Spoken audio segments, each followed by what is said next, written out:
اسرائیل اور حماس کے درمیان معاہدے تک پہنچنے کے لیے دوحہ کی میزبانی میں ہونے والے مذاکرات کے دوران گزشتہ 48 گھنٹے ڈرامائی رہے ہیں۔ قطر، مصر اور امریکہ کی جانب سے ایک مشترکہ بیان میں تینوں فریقین نے کہا ہے کہ دوحہ میں گزشتہ 2 دنوں کے دوران ان کی حکومتوں کے اعلیٰ عہدیداروں نے جنگ کو ختم کرنے کے مقصد سے ثالث طور پر بات چیت میں حصہ لیا ہے۔ اس بات چیت کا مقصد غزہ میں جنگ بندی معاہدہ، یرغمالیوں اور قیدیوں کی رہائی ہے۔ مشترکہ بیان کے مطابق یہ مذاکرات سنجیدہ اور تعمیری رہے اور مثبت ماحول میں ہوئے۔ بیان میں مزید کہا گیا ہے کہ دوحہ امریکہ، قطر اور مصر کی حمایت سے دونوں فریقین کے بیچ دشمنی کو کم کرنے کے لیے ایک تجویز پیش کی گئی ہے۔ یہ تجویز پچھلے ہفتے کے دوران ہونے والے معاہدے کے نکات پر مشتمل ہے اور فریقین کے بیچ خلا کو ایسے پر کرتی ہے جس سے معاہدے پر تیزی سے عمل درآمد ممکن ہو سکے۔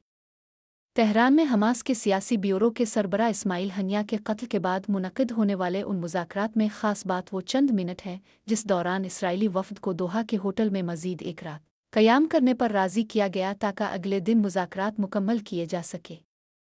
اسرائیلی وفد جانتا تھا کہ بیروت میں حزب اللہ کے سینئر کمانڈر فواد شکر اور تہران حماس کے اہم رہنما اسماعیل ہنیہ کے قتل کے بعد اس خطے میں اسرائیل سے باہر کہیں بھی رہنا ان کے لیے کتنا خطرناک ہو سکتا ہے۔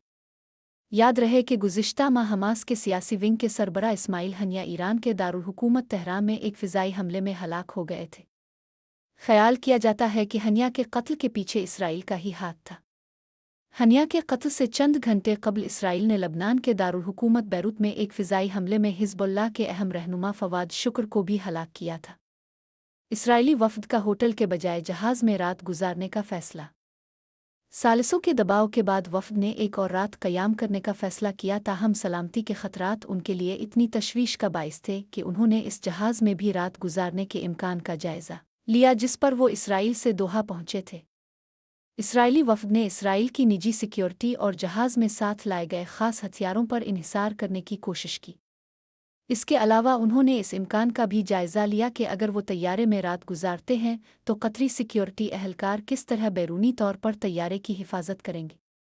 اسرائیلی وفد میں موساد کے سربراہ ڈیوڈ بارنیا اور جنرل سیکیورٹی سروس کے سربراہ رونن بار سمیت اسرائیلی انٹیلی جنس سروسز کے اعلیٰ ترین رہنما شامل تھے۔ تاہم ایسا ہوا نہیں۔ یدیوت اہرونوت اخبار کی ایک رپورٹ کے مطابق وفد نے رات کسی اور جگہ گزاری۔ نتن یاہو اسرائیلی افواج کو غزہ میں ہی رکھنا چاہتے ہیں تاکہ جنگ جاری رہے۔ ہیبریو یونیورسٹی کے ٹرومین انسٹی ٹیوٹ کے محقق رونی شیکڈ نے BBC کو بتایا کہ دوحہ مذاکرات میں کوئی پیش رفت نہیں ہوئی ہے۔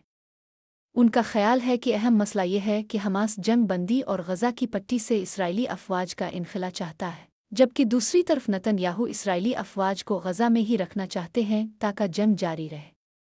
شیکڈ نے BBC کو بتایا کہ یہ اس حوالے سے بڑے خلا ہیں اور اگر انہیں حل کر لیا جاتا ہے تو ہم کہہ سکتے ہیں کہ بات چیت میں اہم پیش رفت ہوئی ہے۔ شیکڈ کا کہنا ہے کہ فلڈیلفیا اور نظام کوریڈور سے اسرائیلی فوجیوں کا انخلا اسرائیل کے لیے ایک بنیادی مسئلہ ہے۔ اسرائیلی محقق کا مزید کہنا ہے کہ اسرائیلی عوام کے نقطۂ نظر سے جو چیز سب سے اہم ہے وہ یرغمالیوں کی واپسی ہے۔ ان کے اہل خانہ کا کہنا ہے کہ حکومت نے انہیں بھلا دیا ہے۔